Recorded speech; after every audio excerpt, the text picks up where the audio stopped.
Spoštovane gledalke, cenjeni gledalci, lepo pozdravljeni v studiu televizije Exodus. Z nami je tokrat znana mednarodna zaželjena govornica, pravzaprav dr. Ligaja Acosta, ki bo polepšala nam te trenutke in povedala veliko lepega o svojem življenju in o njenem poslanstvu. Mogoče na kratko naj samo povem, da bodo potem vprašanja v angleškem jeziku in pogovor, lahko pa spremljate seveda vse na podnapisih. Hello and welcome to Slovenia. Thank you very much, and thank you for having me here. I bring you the greetings from Human Life International. Thank you.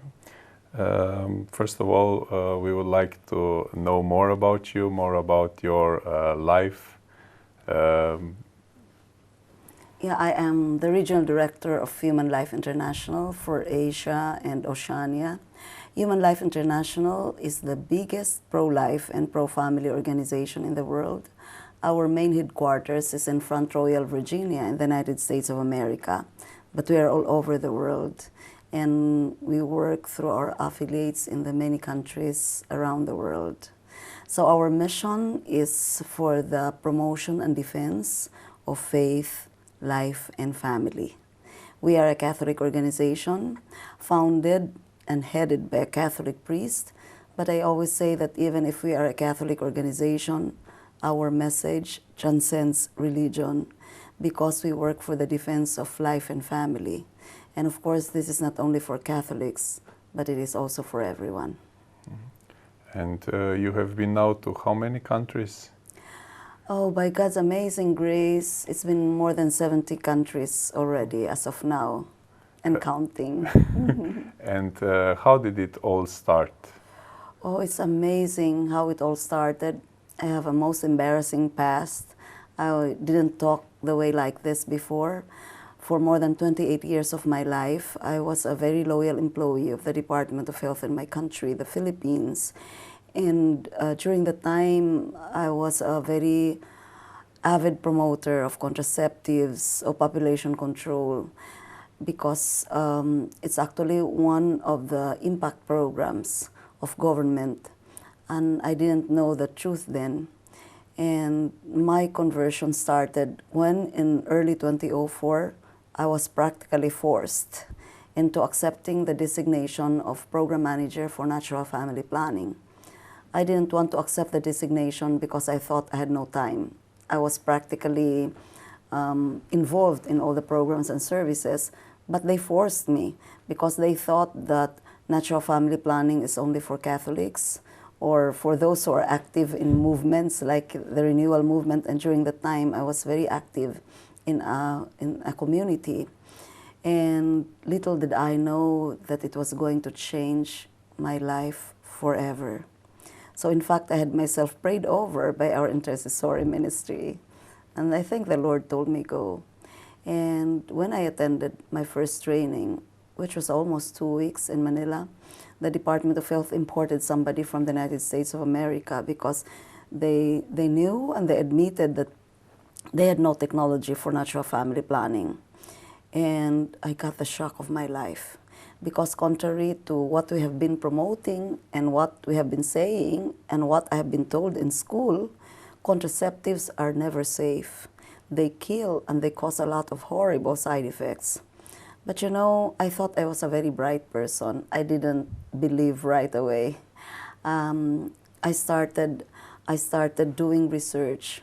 For about a year, I was just very quiet. I was just researching and researching, reading thousands of pages of books and materials.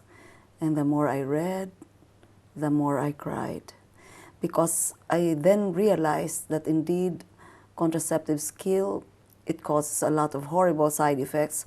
And in the process of my research, I discovered that this is part of a global anti-life agenda, which is funded by mind-boggling amount of money. And I was more horrified because I also founded a consultancy together with a few partners, and I was earning a lot. You see, on the other side, it's very easy. They have a lot of money, and I was the one writing the project proposals. So I would study, okay, what does the donor agency want? And I would write the project proposal according to how they want it to be. And we would get the millions. So money was not really a problem for me then.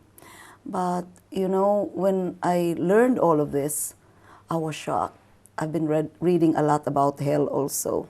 And I said, I don't like to go to hell. In the Bible it says, if it is your hand that is causing you to sin, cut it off. If it is your eyes that is causing you to sin, pluck it out. It was my job that was causing me to sin.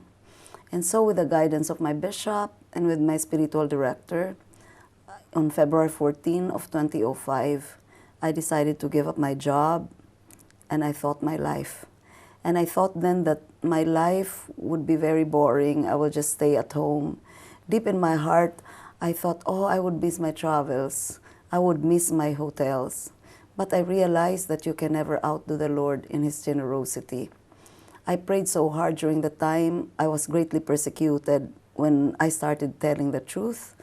The Department of Health didn't want me to tell the truth because they said that, what about our targets? Because there were targets on how many will go into pills, how many will be sterilized, and if we won't get the targets, then the next tranche of money will not arrive. So they were concerned about that, and so I told them, aren't we a Department of Health? Shouldn't we be more concerned of the health and welfare of our people?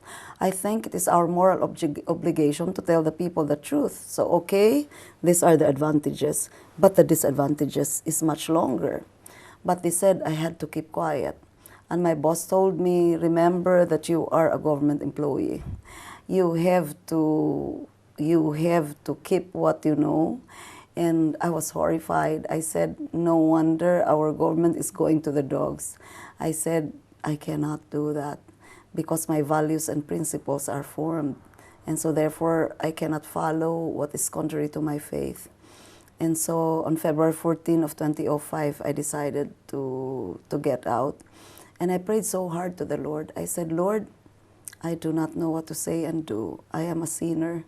Just guide me on what I am going to do. And by God's amazing grace, He really did. So when we pray, He hears our prayers. And I never realized that one day I would head this big organization for Asia and Oceania, and I will be to so many countries. So perhaps if I didn't convert to the truth, I will not be able to see beautiful Slovenia and the more beautiful people in your country. And so if we understand you, now you have much less money, but you know the truth, you know the Lord as your personal Savior. Right. I actually realized that when you have God in your life, you shall really have found the pearl of great price, that you will be willing to sell all your possessions to be able to acquire the pearl of great price. And I realized that during the lowest points of my life. And it was also during the lowest points of our lives that I discovered that God is alive, Mama Mary is alive, all the angels and saints in heaven are alive, and that if we call on them, they will be there to answer us.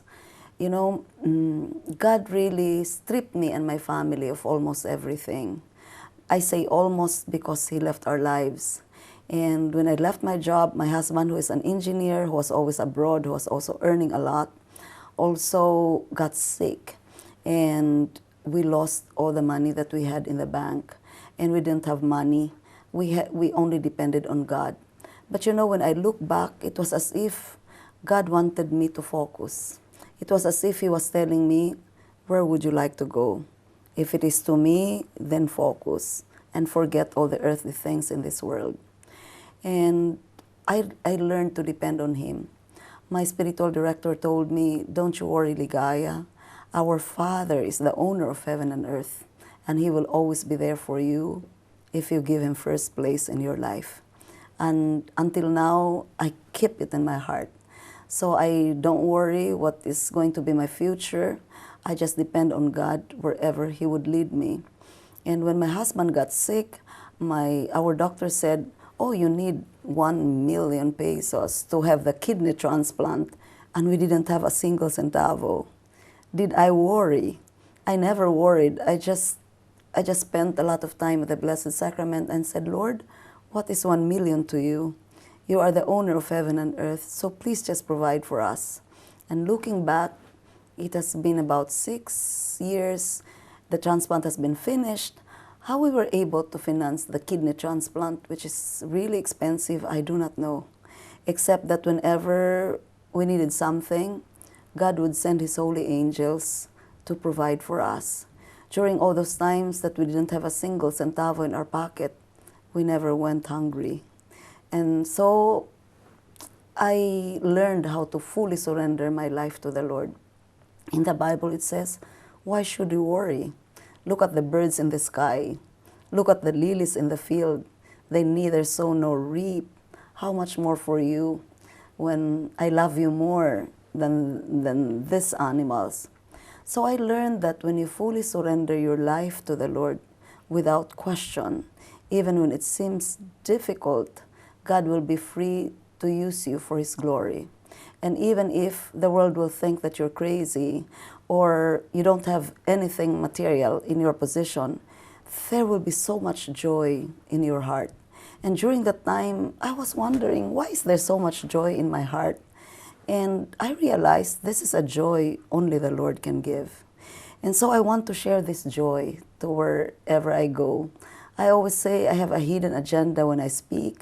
So perhaps when you hear me speak, you will see my passion. Because before, I speak from my head.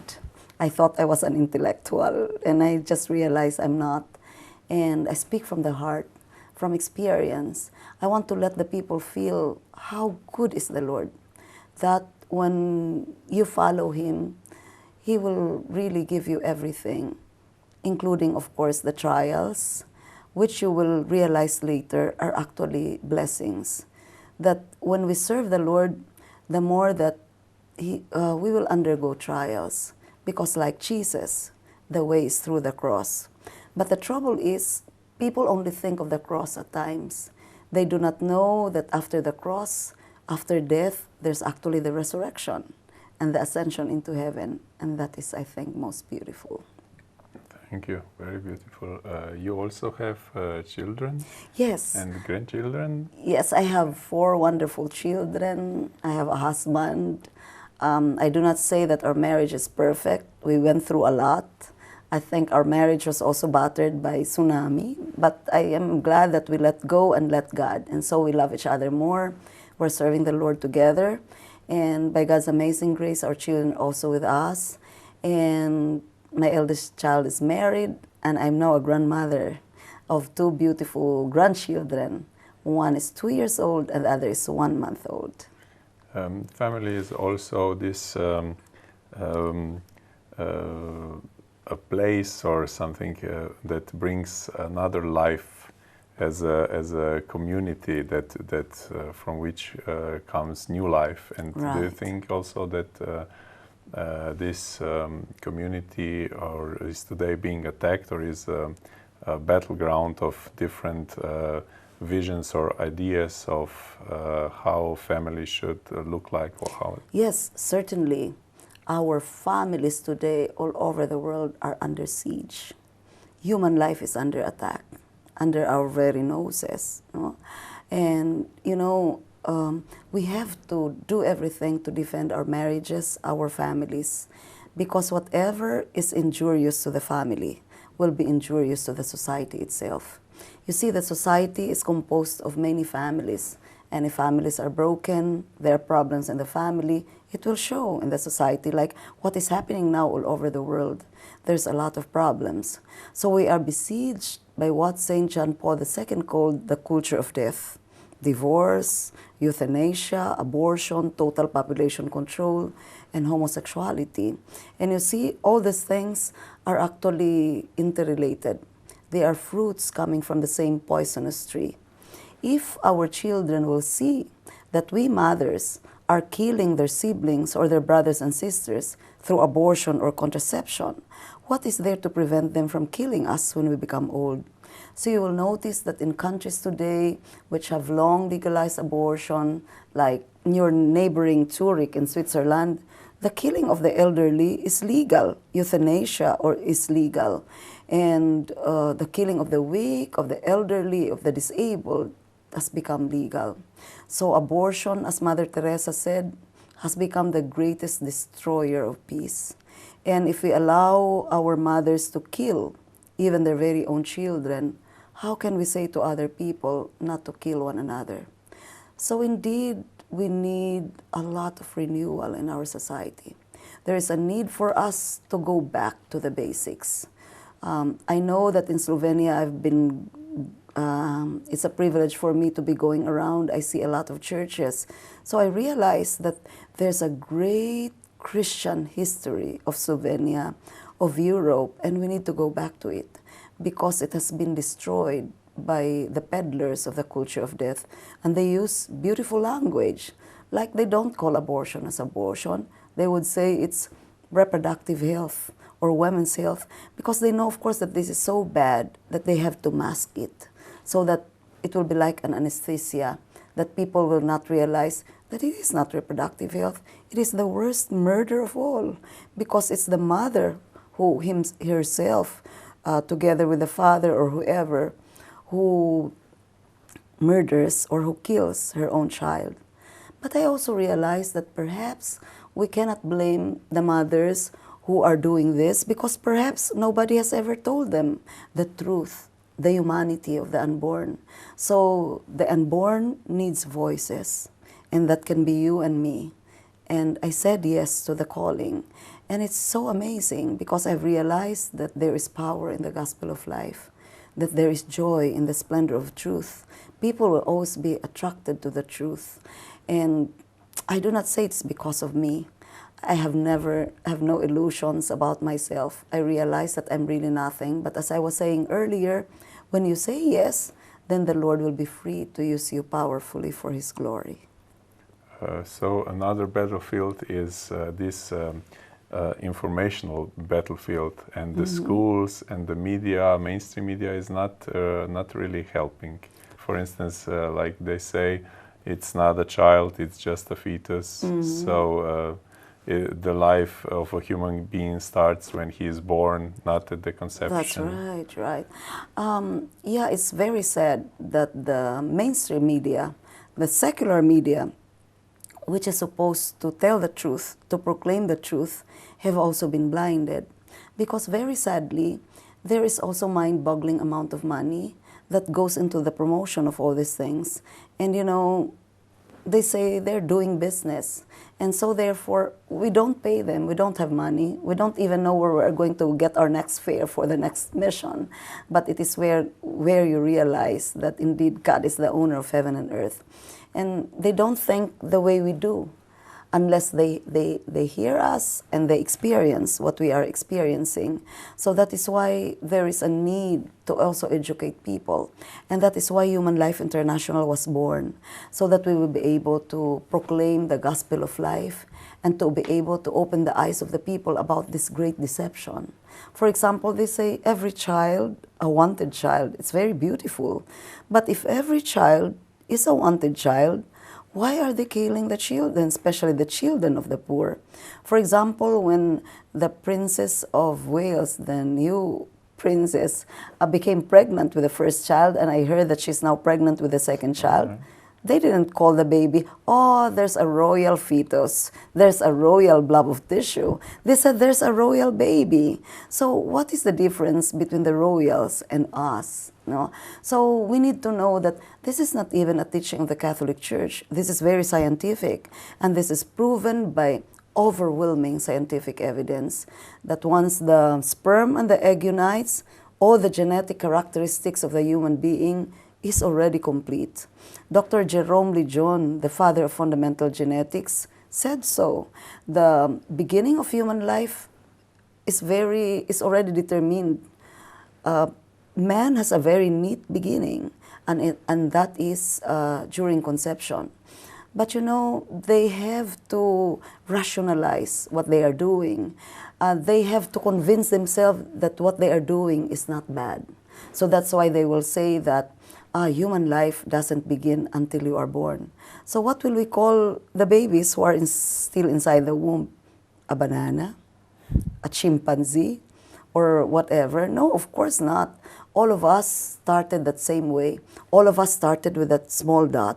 And that is actually the most vulnerable form of human being who cannot help themselves. And I remember there was somebody who attended my talk, and he said, "Oh, Dr. Acosta, I really am intending to have this baby. I'm pregnant for my third child. I'm really intending to have this baby aborted because, you know, my other children are already in college and it's so expensive. I cannot afford this baby." And so I said, "Oh, is that so? I have good advice for you.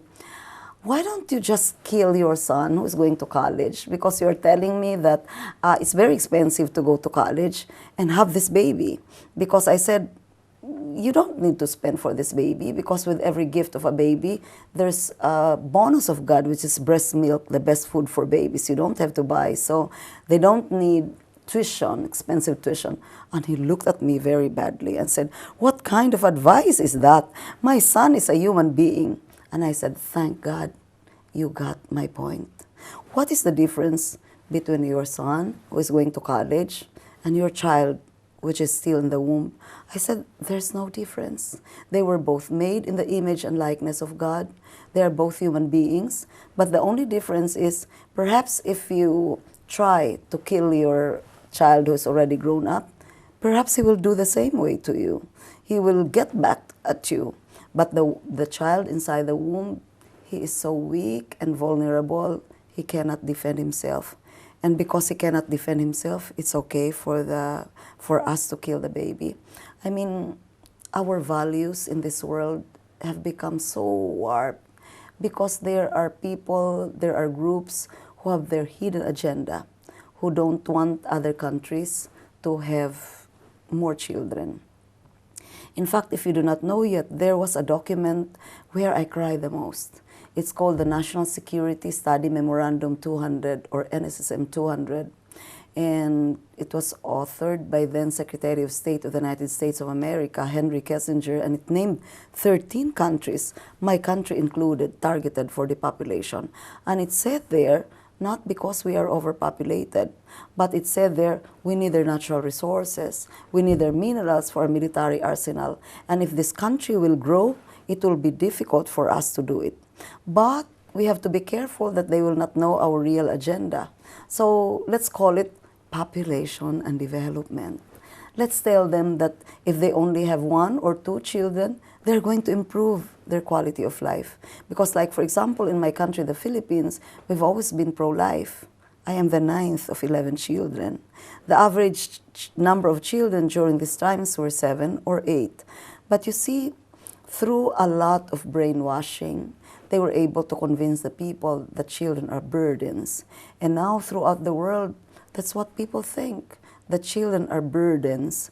And we forget that every child is a most precious gift from God. That even if you don't understand it at the moment, that even if this child was conceived in the most difficult of circumstances, like rape, God has actually a plan for you.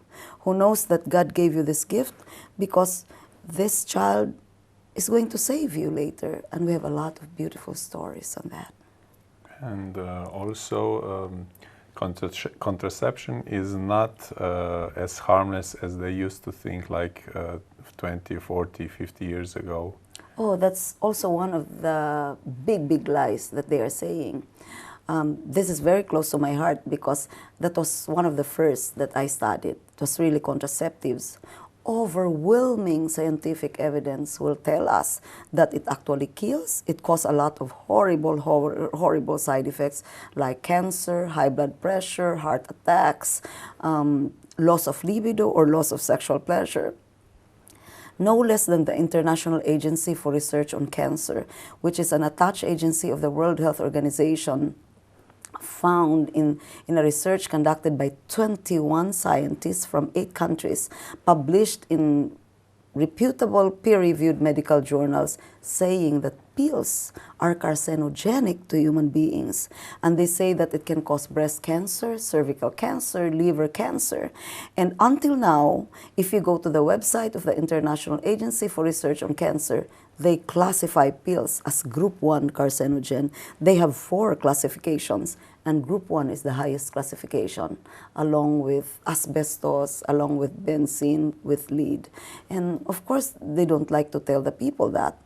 And even in the drug literatures, you see before you buy your medicines, or you buy your medicines in the box, there is there what we call as drug literature. And pills, there are also drug literatures. But nobody reads it, because you see they are written in very small fonts, and it's very hard for you unless you have probably magnifying glass. It's very difficult for you to read, and you will see there the warning. But you see, nobody reads it. They don't want to tell the people, because if the people will know, you won't ever use it. But you know, on the contrary, God, in all His wisdom and goodness, really placed a body clock inside the body of a woman, where you will know exactly when you are fertile or not fertile. That if there is a grave reason for you not to have a child yet, you don't have to ingest harmful chemicals or put on harmful mechanical devices like IUD, but all you have to do is to observe the naturally occurring rhythms or symptoms of the body, particularly the cervical mucus, which will tell the woman whether you are fertile or not fertile. So all you have to do when you want to postpone the pregnancy is to time your marital embrace during the infertile days of the cycle. And it's very easy to revert that when you want now a child, then you can go and have marital embrace during the fertile days of the cycle. Not many people know that technically a woman is only fertile 1 day in the cycle. Because you see, the egg of the woman, which is essential to having a pregnancy, can survive only to a maximum of 24 hours. Without the egg, there cannot be any pregnancy. And it's so sad that people do not know this, and so they take the pills, the contraceptives, which is harming them throughout the time that they are using them, and not only throughout the time that they are using them, but long after they have stopped using them. That is why Human Life International was born. Our founder, in the person of Reverend Father Paul Marx, not related to Karl Marx, was very prophetic. And St. John Paul told him, "You are doing the greatest and most important work on earth." And what exactly can we do? It looks like it's a battle between David and these mega huge companies or industries. Yeah, really. It's really a battle between, as you said, small Davids like us and huge Goliaths like the drug companies who have all the money that they need. But you see, I really think that God gave us the story of David and Goliath to inspire us that, like David, we can only use our small slingshots to slay the giants. So I think God gave us all these parables, these stories in the Bible to inspire us. So the Bible is really a book which is a guide for life. How you want to get rich, how there's action, there's drama, everything is actually there. So I realize in these times that I've been here, the short time that I've been here, this is only my 8th year in the pro-life movement, that this is not really our battle. This is God's battle. But God needs little hands and feet to be able to work on this. In the Bible it says, "My people perish because of ignorance." You see, so that's why we need to give them the information. Well, if they don't accept us, we just wash our feet, take off the dust of our feet, and that's how the Lord told us. But we should not get discouraged. Perhaps at the moment when you went to them, perhaps they had other things in mind. Perhaps the next time that we go, they will be more open. But in my experience, there's really power in the gospel of life. And also in the Bible, you have some sex also. So is Yes, is church against sex? Oh, Or certainly not. It's one of the lies that they are saying, don't believe the Catholic Church because the Catholic Church is anti-sex. No, the Catholic Church is not anti-sex. In fact, the Catholic Church places sex in a high pedestal. It is of high value. You see, sex is a gift from God. And God doesn't give us bad things. He only gives us good things. And sex was given by God to us, a beautiful gift, which is a privilege given to married couples alone, and which is to be used for two purposes. Number one is unitive, to show the love between the husband and the wife. And the second is procreative, for the begetting of children. So pregnancy, you cannot say it's unwanted or untimed or mistimed, because you have to know that pregnancy is a natural consequence of marital embrace or of sexual intercourse. That's how God designed it to be. And these two purposes of sex cannot be separated. They have to go together. That is why if you use contraception, it's a mortal sin. It's intrinsically disordered, because sex was intended for procreation. Because you see, I really think God placed pleasure into sex, because if there's no pleasure, nobody will do it. And you know, if nobody will do it, what will happen to the world? We will die, because there will be no more children. Like Europe is a dying continent. And very sadly, Slovenia is also a dying country. Your total fertility rate in Slovenia, I read, is only 1.5. That means that your women are no longer producing children. If they do, they only have one or two. And that is a very dangerous thing. We have seen in our studies that countries which have a fertility rate of only 1.5, it's very difficult to reverse. What does this mean? You know, the United Nations says that for the normal replacement level is 2.1, meaning every woman should deliver more than 2 children, at least 3. There's no point to 1 child. Why? Because if you deliver only 2 children, the other child will just replace the father, who will die sooner or later. The other child will just replace the mother, who will die sooner or later. And not all of these children will grow into adulthood. Some of them will die while they're still babies, or probably will get sick. And so therefore, it will only be a replacement level. The population will not grow. And in many countries, like in Europe, you don't like to have children. So if you only have one, or if you don't produce children, what will happen? And what will happen? The country would die. And worse, when, very sadly, like in Europe, in Slovenia, abortion is legal. You are killing your children. And I would like to warn with all the love in my heart. And I hope the people of Slovenia will realize that I did not come here to condemn you. But it is with all our love that we want to warn you that if you continue killing your babies, there will come a time when there will be no more Slovenes in Slovenia. Other people would take over. And that is what is happening in many countries around the world today.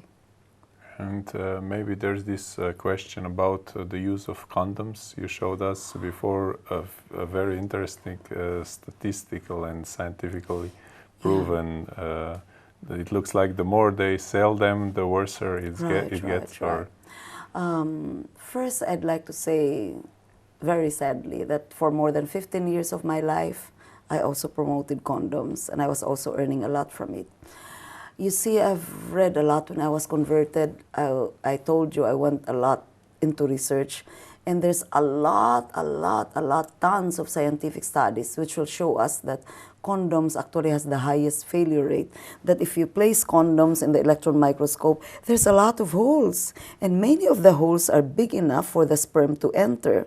So as a contraceptive, condoms actually has the highest failure rate of from 15 to 35%.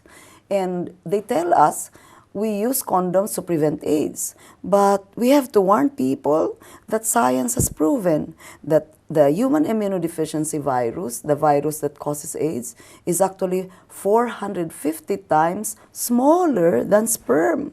So if condoms cannot even protect you 100% from pregnancy when sperm is bigger than HIV, how much more can it protect us from HIV or AIDS? So you will notice all you have to do is read, look at the data, and you will know that as billions and billions of condoms are being distributed into the market, the more that we have AIDS, the more that we have sexually transmitted diseases, and countries with the highest condom distribution like Thailand in Asia and Africa, they have the world's highest AIDS rates. So we really have to know the truth. We need to know the facts, convince ourselves about it. That's what I did with myself because I thought I was very bright. You cannot convince me just with a second. I thought before I was very bright. I just realized I didn't know anything because I just took them for their word without me doing my own research. So there's a lot of books, there's a lot of scientific studies. In fact, we have a publication at Human Life International called The Case Against Condoms. It is both a theological and scientific explanation on why we should say no to condoms. And maybe what is then the best solution? What do you think for the younger generation? They try to experience everything, and also there's this premarital sex and all sorts of like series on the television or movies. There is really only one answer to end the AIDS pandemic. We call it pandemic because it's affecting the whole world. And to avoid teenage pregnancies, it is really to abstain from sex before marriage and being faithful to your spouse after that.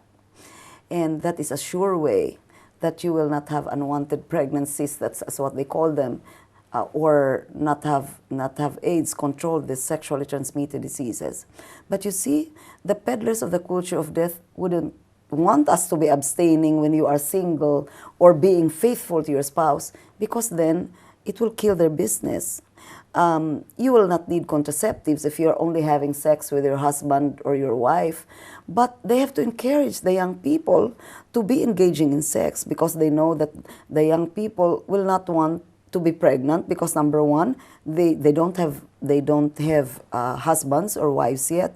They cannot afford to have a baby because they are still students, but they are brainwashing them. And so therefore, you are contributing to the multi-billion-dollar industry. We have data to show how many millions they earn from children having sex. So we have to know the agenda so that we will be convinced that these are all lies. And you see, for the young people, we have to know that true love never puts another at risk, whether emotionally, physically, mentally, spiritually. True love really waits until marriage, because real love, as the Bible tells us, is patient, is kind, is not pompous, is never jealous. It is selfless. So that's why the song, "The Greatest Love is the Love of Self," it's not true. It is a lie. Because when you love, real love, true love, is selfless. You do not think of yourself anymore, but you think of the good of your beloved, of your loved one. You would, like Jesus, you would be willing to give up your life for your beloved. So like Jesus, he gave up his life for us because he loved us so much. God loved us so much that he sent his only son into the world.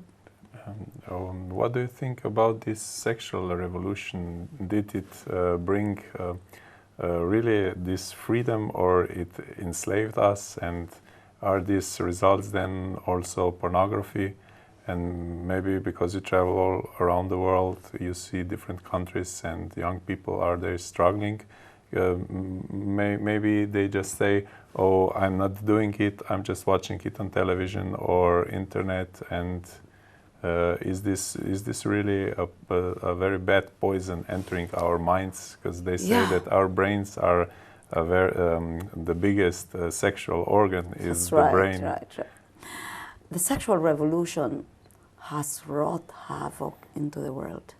And you see a lot of studies have been done on this. The sexual revolution, like in the United States of America, has never made them happy. Giving contraceptives, giving sex education to the children didn't prevent abortion. On the contrary, data will show that it has increased abortion by 800%. It has increased violence against women. It has increased single-parent families by leaps and bounds. It has increased people who are just shacking up. They are not married. They just live together. Because, well, if you can have sex anytime, why is there a reason for me to get married? Because anyway, I can have it anytime. You see, when a thing is precious, like sex, like diamond, you don't wear the diamond every day. You don't just place it anywhere. You keep it under lock and key because it's so precious. You don't want to lose it. The same as sex, which is a very beautiful privilege from God. So too much sex, according to many studies, has not really made people happy. In fact, if you look at the studies in the United States of America, it has even resulted, if I remember right, a 214% increase in suicide. So too much sex has never made people happy. It is still in following what God has told us to do that will really give us the true happiness that we need in this world. The true happiness also comes through the right teachings of That's the right. church. Or you also mentioned you had some seminars for bishops and priests. Yes. It has been a great privilege for us at Human Life International to be able to conduct an intensive, it's really, the basic training is 3 days. Yeah, for bishops, for priests, for nuns, for lay leaders like you, for anyone who would like to know about how to effectively defend life and family. So we give different arms and ammunitions, and our arms and ammunitions are not guns and cannons. They're not even money, because money we have none, but they are facts, incontrovertible scientific facts, which will really tell us that science and God can never conflict. Because let us ask ourselves, who is the author of science? It's really God. So if we use science not in accordance to what God intended it to be, it will result to the destruction of man. Like contraception, abortion, or in vitro fertilization, it will result to the destruction of man. So we need to go back to the basics. We need to redirect the culture. We need to reclaim the language in culture. We need to have people like you to be involved in the job, to get in, and not really worrying who we are up against. Because, you know, victory already belongs to the Lord. And God doesn't really want us to be victorious. He just wants us to be faithful until the end. Thank you. Thank you. Thank you so much. I have here some questions, but I think we've answered most of them. Maybe tell us more about your personal prayer, or we know that the church in Philippines is very strong, is very Catholic, or you also there have a very strong Catholic charismatic renewal and millions of people there. My personal prayer is really for God to use us all for His glory, for Him to guide us so that our lives, everything that we say and do, will really glorify His name. That in all our sinfulness and nothingness, He will be free to send us to all the ends of the earth, to be able to share the good news of the gospel, to be able to share the truth, and to be able to open the minds and hearts of the people, because all of us are called to go back to our Maker. And so it would be very beautiful that one day we will all meet in heaven, and very happy we'll claim our reward there. Thank you very much. Thank you. It is my greatest privilege to be here with you in beautiful Slovenia. I have learned to love the people of Slovenia and your beautiful people, yes. even the food. Food. Maybe you would like to tell us something more, something we've forgotten? Or maybe I would ask, there are many women that did commit this abortion. Oh, yeah. What do we do now? Yeah. I mean, there are some books, I know, but... Yes. Indeed, post-abortion syndrome and the sufferings of women going through abortion is really very, very real. But they try to keep it to themselves. But we have good news for them because, you know, they're haunted by their guilt. They know that they have killed their children and they cannot bring their lives. But we have beautiful news for them. You see, the church always tells the truth, that abortion is wrong, it is killing your children, and you will not only kill your children, but it will also affect yourself. But at the same time, we have a very beautiful message of God's mercy, that even if we are the worst sinner, like me, God can use us powerfully for His glory. He's just actually waiting for us to come back to Him. We have the beautiful sacrament of reconciliation, where we can be reconciled back to God. You confess, you go to your bishop to confess, and God will forgive us if we make a good confession.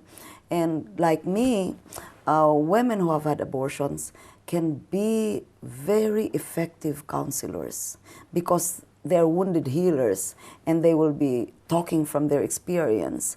And so therefore, God also calls them to be able to heal the wounds and prevent all these other horrible things to happen to others. What about the men? They just say, I don't care, it's not my problem. It's not actually true that men care. In fact, in America, if you will watch the March for Life, and it's a huge event, 500,000 people, almost 1 million people there marching in the United States of America, you will see a lot of fathers. They are bringing placards which says, I regret my lost fatherhood. So it's also affecting the fathers because you see, God has intertwined us in a very special way that the child is not made by the woman alone. It is with a contribution between the husband and the wife. And so therefore, if anything happens to the child, we're all interconnected.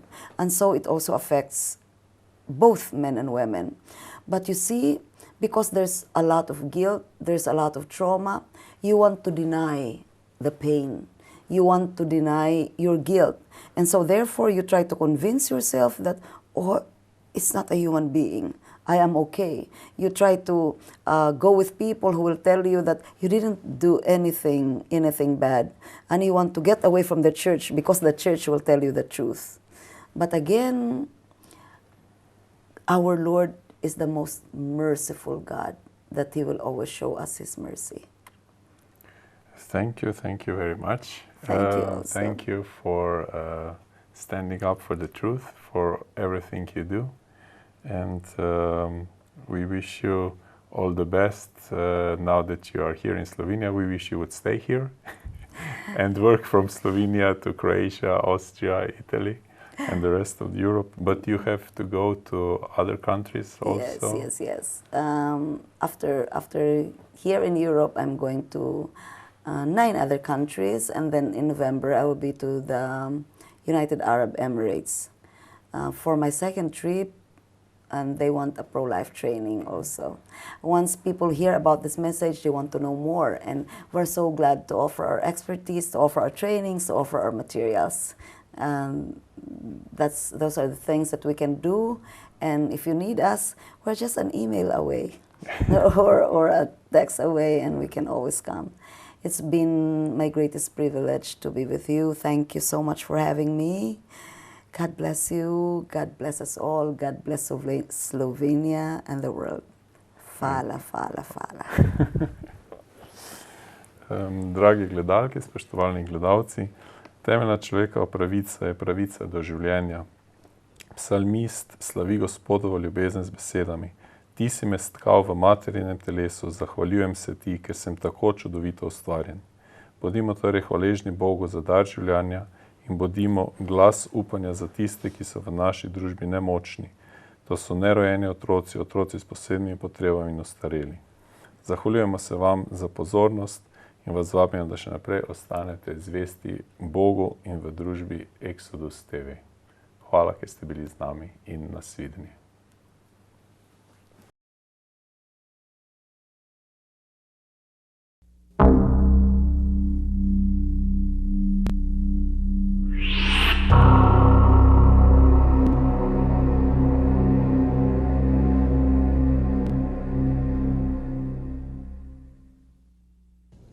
The video you're about to see unmasks the terrible truth that abortion is an act of violence which kills a baby.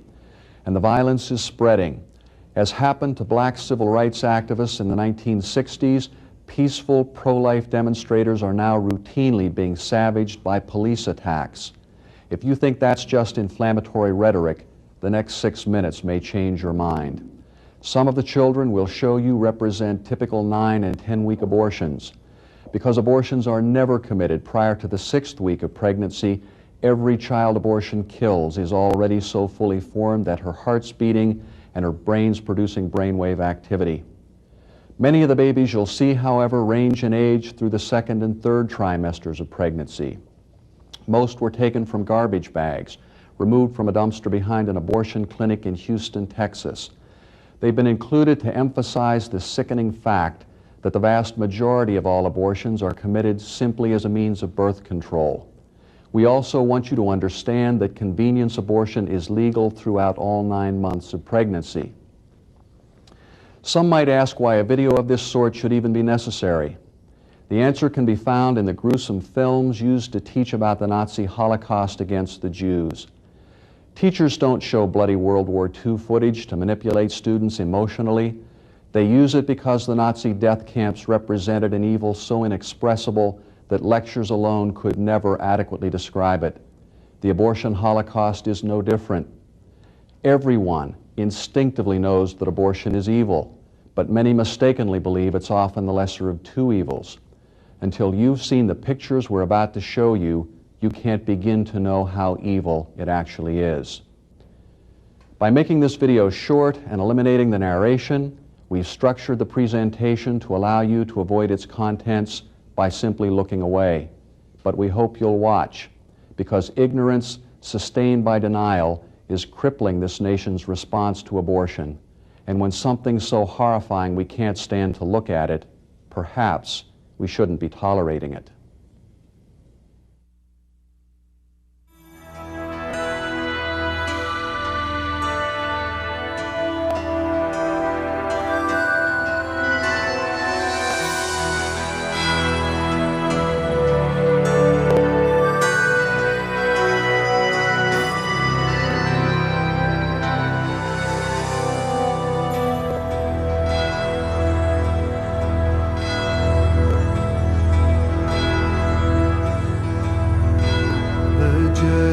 Sat outside the law, and in their pride no evil saw, in setting teeth to Satan's jaw, and feeding him our children. A curse, the law it cries, a curse on mankind's pride, a curse on him who would deny God's image in mankind. When viewed in terms of cost and ease, an unborn child is a disease, a holocaust seems fit to please our own convenience.